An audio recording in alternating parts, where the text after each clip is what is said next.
Bulls drop one at home, 124-110 with the Oklahoma City Thunder. We're going to talk this one out together, and maybe we'll get our mental health right before we go into the weekend here. It's the post-game show. Kid, you ready to go? Yeah, let's rock. All right.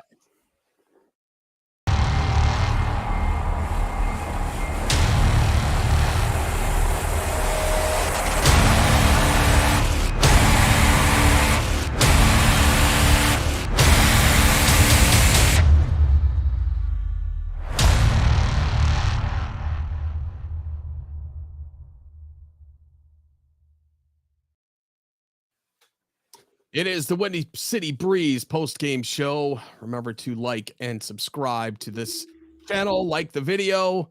It's the only place to talk Chicago sports, how Chicago talks. So get in tune with us. Kid, the Chicago crowd actually booed the players as they were exiting the court today. And rightfully so. They should have won this game. It's an effort question. 124-110 in the end. They just let Oklahoma City get away with it in the fourth quarter. What's your initial impression of this game? One is the simple fact that we just don't have the personnel. If you look at what OKC has and who they had playing, what they were able to do as a unit, they just have people who can produce. And the stat sheet shows it. I mean, realistically, you have 1, 2, 3 people over 20 points, 5 people in total in double digits. And if you actually look at some of their previous games, a lot of these people do this on a consistent basis. I mean, Shea is all-star caliber. And so one, it wasn't a team that I would have taken lightly, but at the same time, we expected our players to compete a little harder. We expected more from IO. We expected just more on the defensive end, and we just didn't get it. And so with the team that's, we were promised to just be better. We had the hopes of being better. We deserve to see better, especially against a team like this. Now, if this was the Celtics, I could take this L knowing that they're a much better team. But it's OKC. They're not much better than us, but they definitely play like it. To me, it's a question of value for value. And Zach LaVine, you're getting $215 million of value in the bank. I'm pretty sure those checks clear. We expect full value for our money. And I've noticed those season tickets are very pricey and cost adjusted. Cost adjusted. No, they are. Yeah, they are. Go look at any game that LeBron plays in, and you're going to pay $100 a ticket higher. Yeah, for sure. Fact, there's no way getting around it. It's a draw of a game, and they're going to do it just as which they would with any concerts or any venue or anything else. Hey, kid, let's go to our first caller here, and that gives me a chance to test out my tech stuff to make sure that we're running okay. Go for it. All right, we're going to go out to the 773. How you doing, caller? Pissed off. Can you hear him, kid? Can you hear me? Yeah, we can hear you, Shay. Can you hear me? Because I can't hear him. Can you hear kid? Can you hear me now? Say something, P-Kid. I can't hear you. Can you hear me now? I can't hear P-Kid. Okay, hold on. Thanks for helping. Hold on. You got me? Hold on. Okay. How about now? Kid, talk. How about now? Nothing? He can go with his thought, though. Okay, hold on. I got you. Hold on. Try it now. Kid? We good now? Yeah, I can hear you. There we go. This is what really pisses me off about this. I'm not even mad at the team at this point. This is a coaching problem. Coaching problem nonetheless. You know why I say that? Because you literally fought your way back, literally without going down by 1 or 2 points going into the fourth quarter. And you know what? From now on, I don't want to hear another Bulls fan talk about what we need no more. Because for years before today, we were talking about how we needed a dominant inside presence. We need a dominant inside presence. We need a dominant inside presence. We need. Who is that you're doing? What voice is that you're doing? What voice is that? crybaby ass Okay, Bulls fans. that's what they sound like. Okay. We need a dominant inside presence, but yet we have one in Vucevic, and you elect not to go to him. Now think about it. For all y'all talking about Patrick Williams and Kobe White need to step up, they tried to step up this game, and Billy set them within the last 5 minutes of the third quarter. Now this is where you need to be using whatever you got till the wheels fall off. And while a lot of people talking about Zach LaVine, but think about it, Zach LaVine has a hurt thumb, and he still looked at somewhat good, and he still looks like he's trying. I'm sorry, Billy Donovan makes Fred Hoiberg look like a good coach. Oh, come on. He makes Jim Boylan. He's making Jim Boylan this season. He's making you cannot. Jim Boylan. No. You can't bring Jim Boylan in this argument. I can't give you that one, Shay. Come on. Maybe not Jim Boylan, but he's making Fred Hoiberg. No, I can't. No, I'm sorry because I've seen Billy Donovan do so much better with less when he was in OKC. I've seen him do.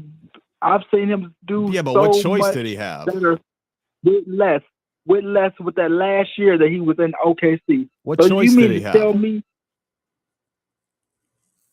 what choice did he have? Yeah, that's my point. That's my point exactly. You got more choices when it comes to talent, but you can't do nothing with this team now. And yet you managed to get yourself back into a game that you were down by 1 point going into the fourth quarter, but you sit the people that got you back in the game for we went a whole 3-minute stretches where we only scored 2 points.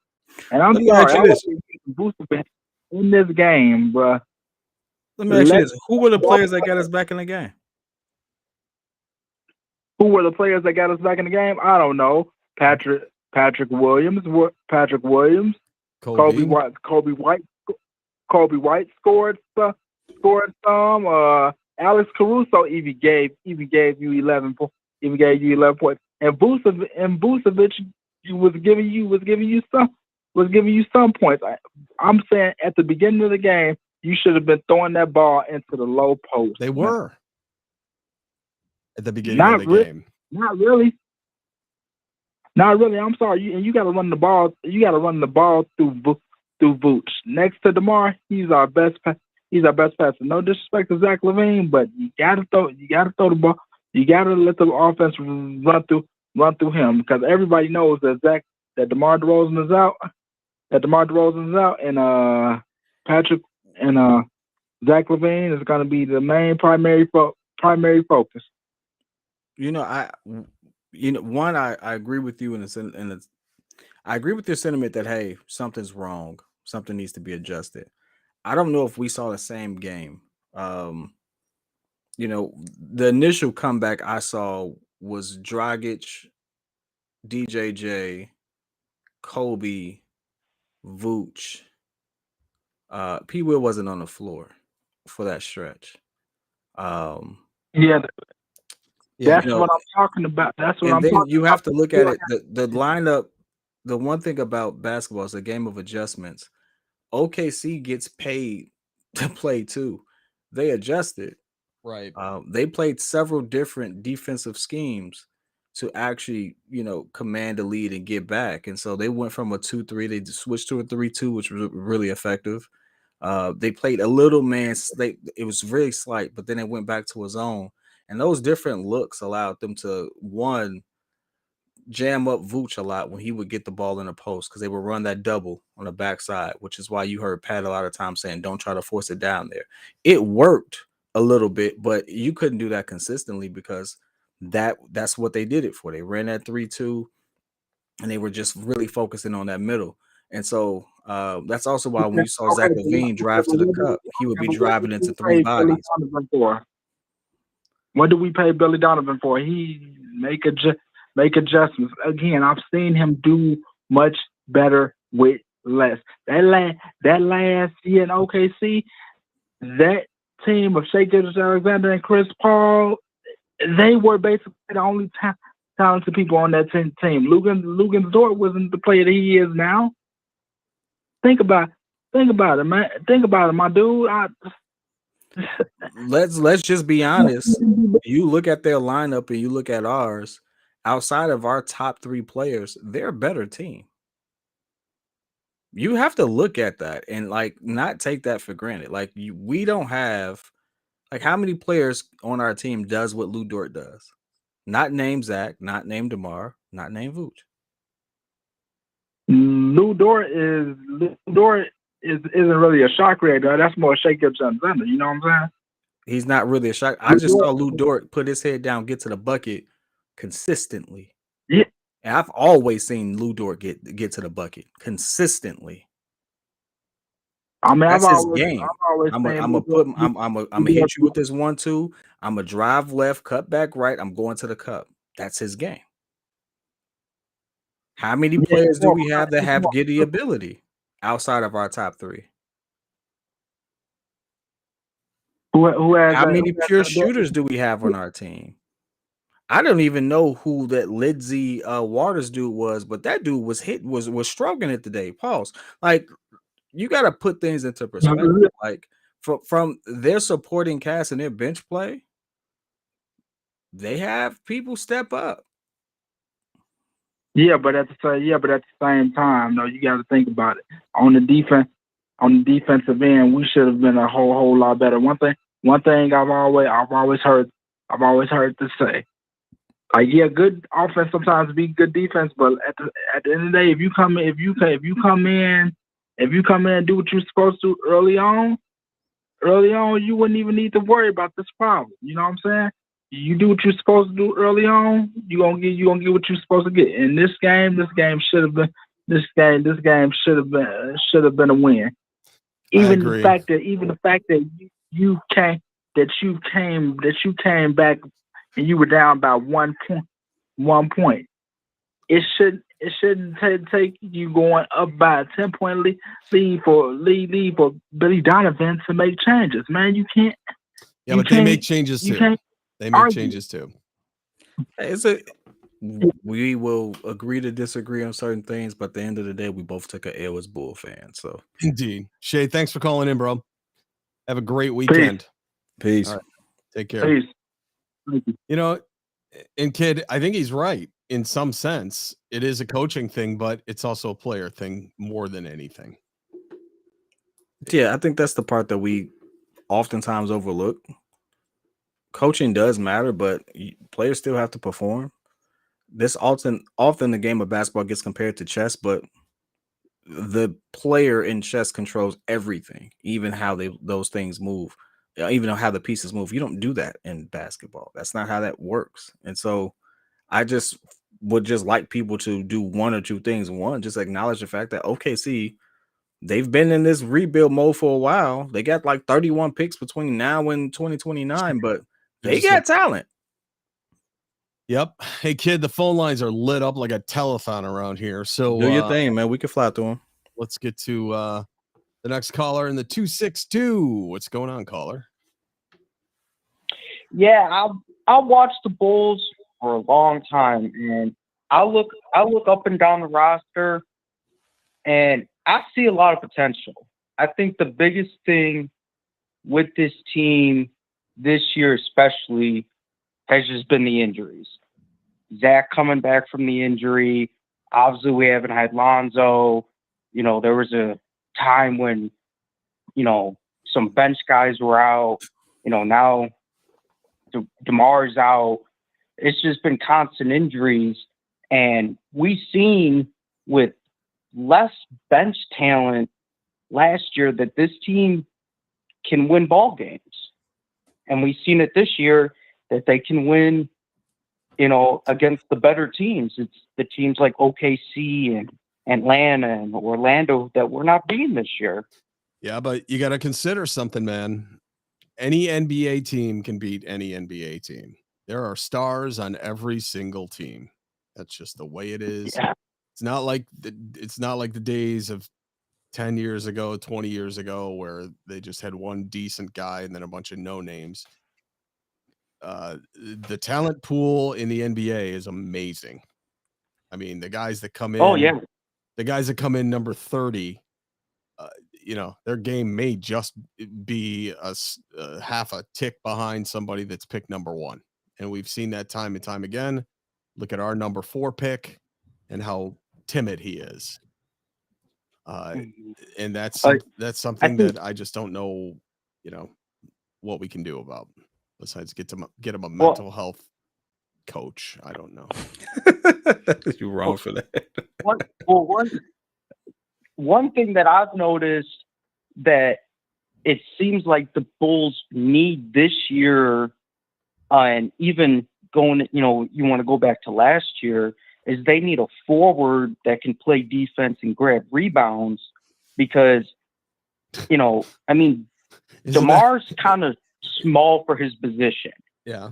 And we really thought, a lot of people were kind of mad with the Dalen Terry, draft pick, but it made sense because he's got length, he's good at defense, he can grab boards, and we haven't seen him. And he honestly, from what I've heard, he doesn't deserve time on the floor because he's not practicing well. Where have you heard that? I've heard it from NBC Chicago that, Billy Donovan just doesn't feel like he's earning time on the floor in practice. Well, every minute I've seen him in an NBA game, he sucks. Yeah, I have to reel that back a little bit too. Like Dalen, I really wanted to see Dalen on the floor. I think he's a playmaker. His size and everything gives us an advantage if we can use it to his full ability. But when he got on the floor, he looked lost. And it looked like he needed some extra reps. He needed some time to develop. And they said, guess what? Let that boy develop. There's no way you can sit here and say with a straight face that Dalen Terry would have impacted this game so much that we win this game. No. When you've seen how he looked at that before, there's no way you can say that. I don't think him personally could have impacted this game, but a lot of Bulls fans are saying, we need to trade this guy, we need to trade that guy. I just feel like if we go out there and get a forward that specializes in defense and grabs rebounds, I think it would help this team. We could get Carmelo Anthony for like $20. Oh man. Put Marco down to the G, bring in Melo. You know what, hey Carl, I really appreciate you calling in. Thanks for watching us, man. Thanks for sharing this L with us. It's been a tough season so far. It's going to continue to be. Hopefully we get some good news at the trade deadline. Yeah, hopefully. My man, appreciate you. Thanks, man. Have a great weekend. Yep. Yeah, you too, guys. All right. So you want to keep blazing? We got a couple more calls in the line here. Yeah, let's do it. How's my gear sounding tonight? Yeah, it sounds great, man. Good. All right. I think it sounds excellent personally. Yeah. Sound what? What do it's Jamal, I can tell. I sound perfect personally. Oh, thanks, man. Yeah, we weren't actually, Kid and I wasn't able to do the last 2 live callings just because I had technical problems and just one USB cord fixed the whole thing. So glad we're back in action, man. So what do you think of this game tonight? Oh man, what can I say that hasn't already been said? I mean, I've always been a big supporter. Y'all know me, I'm a diehard Bulls fan, and I've always been a big believer. If you win as a team, you lose as a team. I don't like to play the blame game on just one specific person. But I will criticize when I feel criticism is necessary. Zach LaVine, 4 for what, 15 tonight? Just not a good shooting night. I know that they said he has a hand injury. I'm not sure what it is, but if that hand injury really was affecting him, you could tell because even his drives to the basket weren't looking as smooth as they were the last couple of games that he's played and things like that. His shot just seemed off, not playing well. Even when it seemed like he was trying to pass the ball, something was off. So I don't know if it's a hand injury or if he just had an off night, but just not a good night from Zach. Where was Drummond tonight? Is he hurt? Yeah, Drummond is such a. I feel like he represents the Chicago Bulls so well because he's such a confusing player. It's like one moment he plays excellent, he does these great things, and it's like this dude needs more tick. And then he does something like the last game where he gets 4 fouls in less than 3 minutes. And this was like, what are you doing? Like, and I think Drummond's biggest problem is that he was a good rebounder, but he's never really developed any type of real post game. Like he just looks so awkward on the offensive end that it's like when I watch him play, it's like unless you're catching lobs or getting really good putbacks, even then, and I'm talking like putbacks out the air, like when he comes down with the ball, it looks awkward at times. And that's the thing that frustrates me about Drummond because I feel like he could be a useful piece. He just doesn't. Well, at times he just doesn't know how to play offensive. In all fairness, if I'm a little tall, I'm not that tall, but I don't know what it's like to be a 7 foot, almost 300-pound man, but I can't imagine coming down is any bit of graceful. Okay, true. I mean, we're not all going to be Shaq. Shaq was one of the most graceful, elegant players, even at his size when he was playing in the league. So I get what you're saying. But at the same time, though, it's just sometimes with Drummond. And again, this isn't me trying to say that I hate Drummond. I actually think he can be useful. I just think that there are times when he does certain things, I'm just like, that makes no sense whatsoever. I seriously think. But it frustrates you because. I was going to say, I think Drummond is the best backup center the Bulls have ever had. Ever. Name somebody else. Name somebody else. Oh, come on. The Turkish Hammer. Seek and destroy. Yeah. Come on. You know what? I can't say that simply because he hasn't had enough tick. He has to get more time on the floor for me to actually give him that. He doesn't seem to be very situationally aware at times, which is weird. Like he mentioned, he's awkward in the sense of he gives me something really good one moment. I'm like, yo, this is why you need to put him in. Why is he not in? And then all of a sudden he has a game where he picks up 4 fouls in 2 minutes. And it's like, that's why he doesn't get in the game. I think, and that's been the thing. Like I've seen so many times where he'll get the rebound, and I'm like, that's a monster rebound. And then he'll just like, even when he's trying to bag it in and do a post-up move, it's like awkward. And I'm like, dog, just post him. And I'm like, dog, just post him up, do a little jump hook, and you're good. And it just looks awkward, and it looks like he stumbles over his feet. And I just look at him, and I'm like, damn, I see why you don't get as much tick as you should be getting. Because I think that you can be a really good rebounder, but it's almost as if he tries to do much more than what he's capable of. He doesn't just know, just be big, get it. Back up there. It's like he tries to make finesse with power, and it doesn't work for him. Yeah. I've seen him grab a board and try to do a behind the back pass, and it goes out of bounds. I was like, why? Why'd you do that? Yeah. His friend Drogba getting in his ear too much.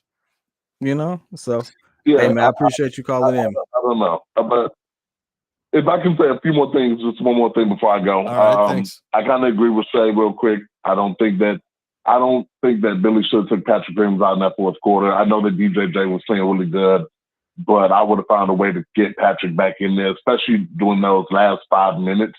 Even if you would have started DJJ in the fourth, I would have kept Patrick in the last 5. And I like to see Patrick aggressive tonight. He played really well for his standards.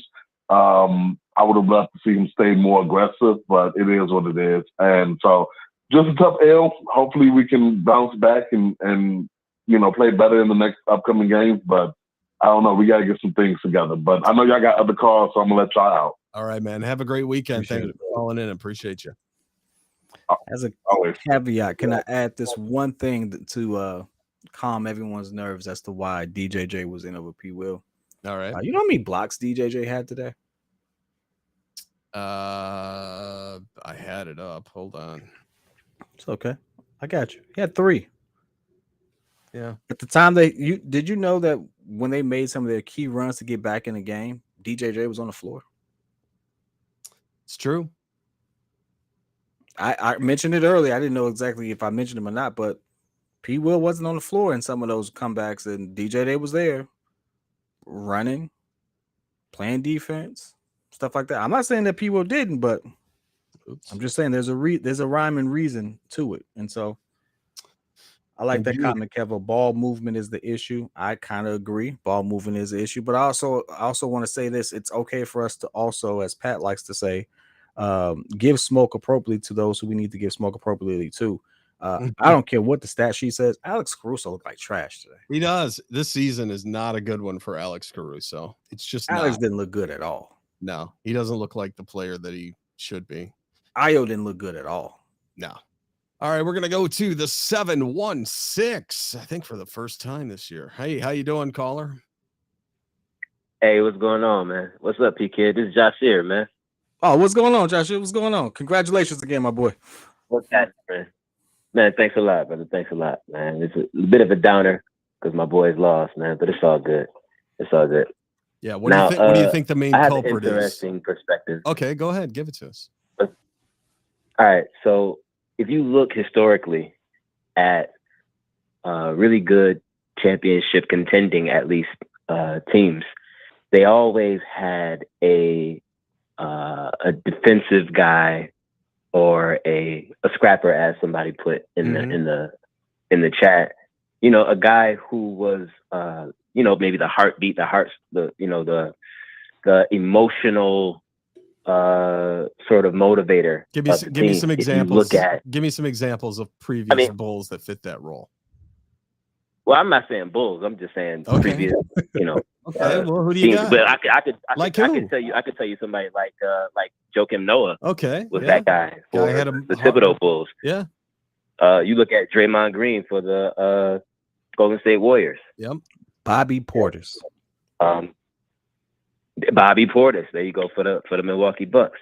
You know, and they at least had guys who you knew if you knew that if you came into their house or you played against them, it was going to be somebody was going to give you a physical game. Yeah. Somebody was going to play their hearts out. Even the championship Bulls, when we had Dennis Rodman, you know what I mean? You had a guy that he might not affected the point total per se. Like he wasn't scoring the basketball, but you had this guy going crazy for every rebound, beating Shaq up, beating Karl Malone up, taking those hard fouls. Jumping into the stands to try to grab loose balls, that kind of guy. We don't really have that presence. We have a very soft presence to us. You don't come into the United Center and think, oh, man, we playing the Bulls. It's going to be a physical game. Nah, you don't think that at all. Yeah, think in your head. I think as you describe that, as I think in my head, I'm like, what Bulls player right now would jump out of bounds into the crowd after that board? And I can't think of one. Exactly. They don't come off. They're not intimidating in any way. Our star players, our big three, if you want to call them that, they're all offensive guys who really, if you look at the history of their careers, they didn't do a whole lot to make the people around them that much better. Hey, I just came up with a name for these guys. Who's that? You know how we had the 3 alphas? We got the 3 betas now. That's a fact. That's an absolute fact. That's an absolute fact. None of them, and if we talk about our team defense, none of those guys are known at all for their defense. No. And it's very, very hard if you play sports.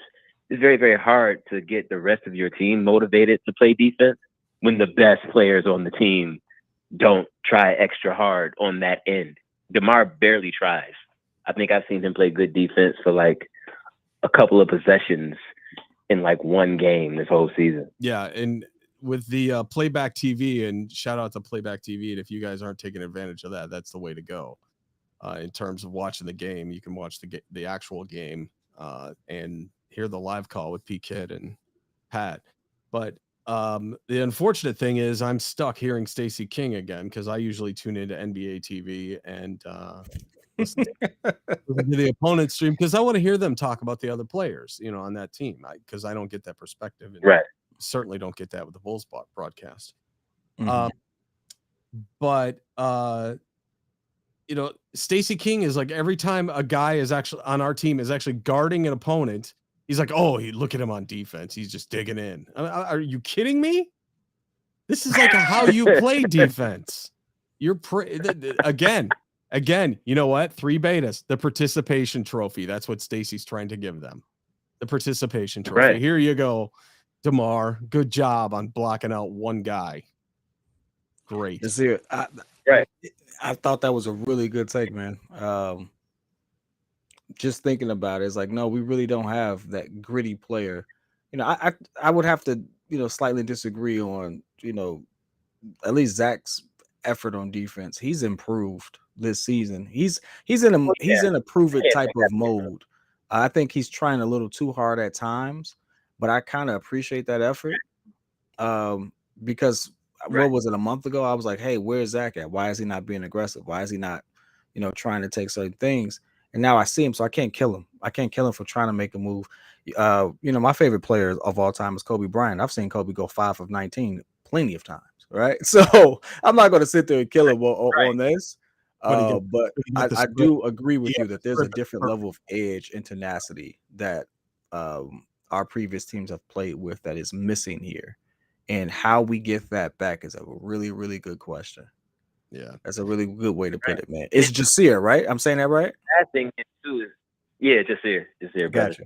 The bad thing is too, is especially playing in a city like Chicago.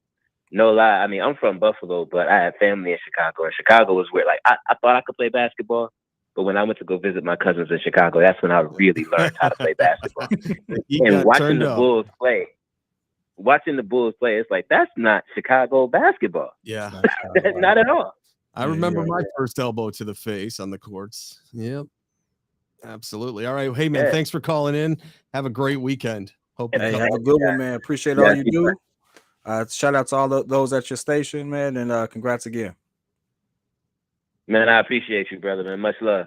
All right, take care. All right, we're gonna run through some more calls. We're gonna go. It's up to you. I know we're at. No, we can do it. We're good. We're gonna go out to the 312. What's going on, caller? Who's this? This Shannon. What's the word? Shannon. This is a tough loss. We done had a bunch of those this year. I was really calling in to kind of holler at P Kid. I said he was trying to get me blocked on some love. Oh, this Shannon. Oh, we on customer service now. Hey, what's up, Shannon? Talk to me. Yeah, I wouldn't even be disrespectful. I got y'all alone and y'all was talking, but I was kind of off and on listening, and all I heard was something about who was a player that was called big and sexy. Man, I'm a Bulls. I know these things. It's all I know. Of course, it's Kurt Thomas. So I put it in. I didn't really know it was a one-on-one type of thing. You know what I'm saying? So of course, I reacted the way I reacted. I ain't say too much nothing. I just said it was some bullshit. Excuse my BS. And then I said, "What the F?" And then I said, "Y'all trash like the Bulls." And all of a sudden, now I got to get blocked. I'll say this: without much more context, like I didn't have the context you just provided me. It seemed as if like you just like skip everything else. We was weak for the way we did it. It was like, hey, we were doing a runoff because they got the answer at the same time. So I mean, what else were we supposed to do? It'd be weak if we just totally like said, "Oh, we're gonna do it again." Like I've seen some podcasters do that.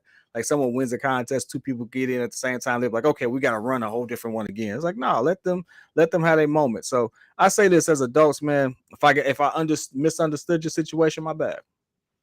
It ain't nothing serious. We all here to have a good time and enjoy the Bulls, whether we win or lose. So it is what it is, my boy. My man. Kind of made sense with Pat always introduced you as the pettiest man alive. That really made sense to me. I'm not gonna lie to you. But as far as the game wise, I heard Pat kept talking about, and he was ducking this smoke too, because I've been trying to call in on him too, but he don't be around. But that's cool too. I heard him. He will be. He'll be here eventually. Not today though. About 40 points to the OKC in the second quarter, and he's sitting here talking about offense. I'm like, I ain't questioning nobody's basketball knowledge. I'm just saying, it's like we play a little defense, and we'll probably game. That's all I'm just saying. It ain't always about offense. I know, and I'm glad that the caller before me just spoke on defense too, because I know I'm not tripping. Like, damn, we giving up all these points to OKC. Who the hell do they got over there? I didn't forget. I know State been going crazy. I know they got a few young players, but damn, 70 points and a half. Come on, man. I ain't gonna say it's worse than we giving up 150 points to the Timberwolves without Cat. I'm not gonna go that far, but it's damn near almost there. But I don't really know. I didn't fell out of things to say about this Bulls team. The funny thing, bro, is it's like you both have an interesting perspective on it, because where Pat's coming from, he's coming from an era of basketball where like 70 points and a half was a lot, but then as the game evolved, it's like you see teams put that up a lot. But when you sit there and say, hey man, we gave up 40 in one quarter, that's still, no matter what era of basketball, that's a lot of points in one quarter. Yeah. Exactly. I know I'm not tripping. No, you're not. I know I'm not tripping. But no, you're not tripping. You're not tripping. But it's one of those things that it happens. It used to be a one-off thing, but now it happens every other day, to the point where it's like, now how do you combat that? And if you really look at it, we let them score 39 in the second, but they scored 19 in the third. Right. Yeah, we had the lead Right. for I'm microsecond. Yeah, I'm gonna just hopefully we can get it together. I ain't gonna keep y'all too long. I am gonna say one more thing though. I did have to put in the chat that I said I was from the South Side of Chicago, and I heard Pat say something like, that don't mean nothing and stuff like that. And I was like, damn. And I'll be forgetting sometimes. He always be saying this a world call, and everybody be all over the place, and it's like, damn, sometimes I be forgetting a lot of these people not even really in the city for real, so they don't really know how it feels. Just like how that guy before me said, he thought he knew how to play basketball until he came here, and then he really knew how to play basketball. So we see it from a whole different perspective. You know what it is, Shannon? The difference is we do see a lot of people from all over the world, and what you pretty much came into the chat was somebody who is from the town. So I get where you're coming from now that I'm hearing you talk, and it's all that translates differently in text, and it seems like we read you wrong. So that's on me. I apologize for that one. Yeah. I'm a diehard Bulls fan. Look here. I'm talking about. Sometimes I'll be looking at people in the chat and they be joking and stuff. When I really gave this team my heart, like when I was young, I remember them times when we sucked, and a lot of people went the other way when they was Bulls fans at first when Mike was around. Them bandwagon fans. But you see real fans when your team ain't on top no more and they at the bottom. That's when you really see who really with you or not. But that's why I don't be trying to call nobody on the chat. I know we rooting for the same team. I just sometimes I be thinking like, did they really feel that pain when Derrick Rose went down? Like, did they really feel that, or was that just a Chicago thing? You know what I'm saying? I got you. We really felt that. Yeah, I feel you. Hey man, listen, keep calling in. I ain't gonna duck you. In fact, I enjoy it. That's how I got my name, man. When I first got on this live, that's all I did was just go at people in the chat, and not like on some I'll fight you type stuff, all that. But it's like, hey, it's sports. We debate it. We got our takes. We hold our own. So it is what it is. But hey, keep calling in. I appreciate your support. Hey, we giving away some Jordan 4s next month. So come. Good. I appreciate y'all. Thank you. Yeah, you heard me say it. We giving away some Jordan 4s. So if you want to come through, you got a chance to win fair and square. Come through. All right, he hung up on us. Okay, I got one last call because they've been holding on for a half hour, so I gotta go. We gotta get him. All right, going to the 920. What's up, caller? You're good, Marcus, kid. Man, I thought y'all went on vacation after the Washington game, but after this game, I thought y'all would have quit for the season.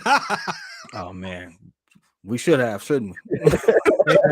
I want to say you've been holding on for a half hour, man. Thank you so much. And I love the show, man. I got much love for y'all. Y'all know I'm always a long time listener.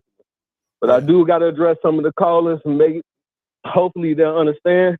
Okay. My dad played for the Utah Jazz. He was a bench warmer for him for 2 years. I come from a basketball family. They got to understand the X's and O's. P. Kid touched on it so thoroughly. It's a game of adjustment. It's a game within a game. The first caller was talking about why is Vooch not in the paint. every team is playing us the same way.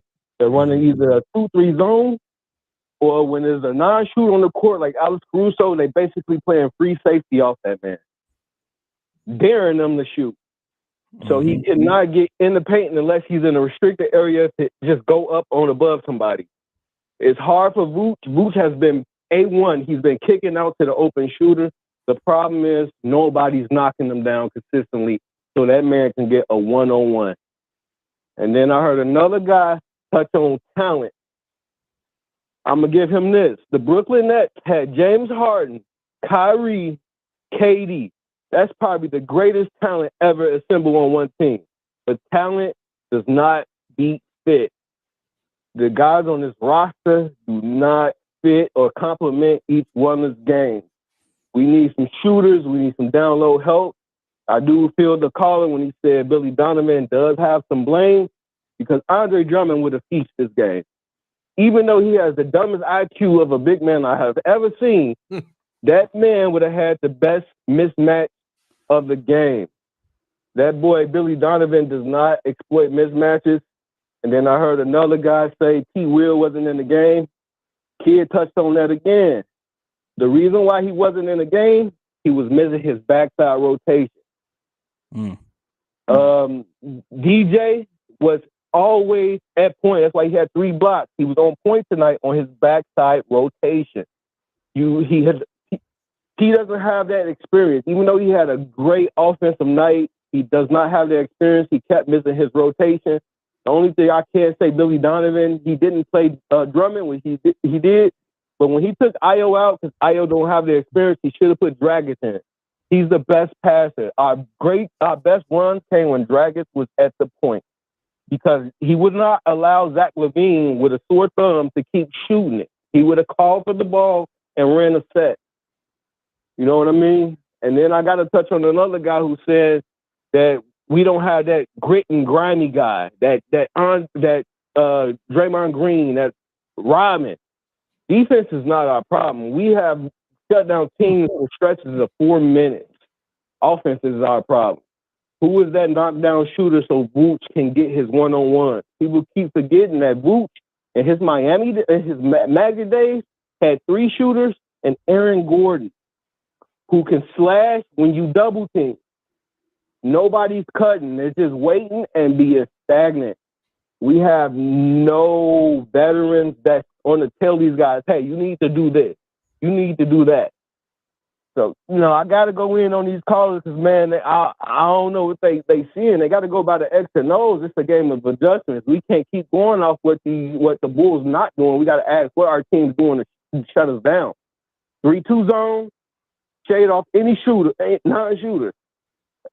I love Caruso, but he is not a goddamn shooter. They shading off of him. I love Caruso. He is not a shooter. They're shading off of him. I don't know what you guys think, though. That's a great take. Yeah. It's a great breakdown right there, my man. I like that one. You even came at me or some of us. I definitely was thinking about the grit. And now that you put it into perspective, I can see it. I'm in agreement with you on Vooch too, because I think Vooch has been our most consistent player. He's very underappreciated on this team, in my opinion. I mean, even now, he still gave you a double-double, 19 and 10. And when you look at how they defended him and stuff like that, I think he gave you good production with what was possible. So, hey, I appreciate it, man. I'm almost speechless on that way. You ran that down right. Hey, round of applause, my man. Yeah, you ran that down good. I appreciate you. You will average so much more, man. I want to have you on the post game with us one of these days. Would you do that? I appreciate y'all. I hear y'all, man. I'm always down. I'm always gonna call in. I love this show. I love y'all with the Bears, with you, kid. I love you, Marcus. I'm always down. Anytime. Hey, man. Hey, hit us up on social, man. We gonna work something out. I like that take, man. Yeah, I'd love to hear you. I appreciate y'all. Y'all have a good night. I'd love to hear you dress down these callers live. That'd be great. All right, man. Have a great weekend. Thanks for calling in. On the playback side, we're actually going to do that. We're actually going to invite people to come and actually give their takes on camera. We got some people who've already agreed to do it.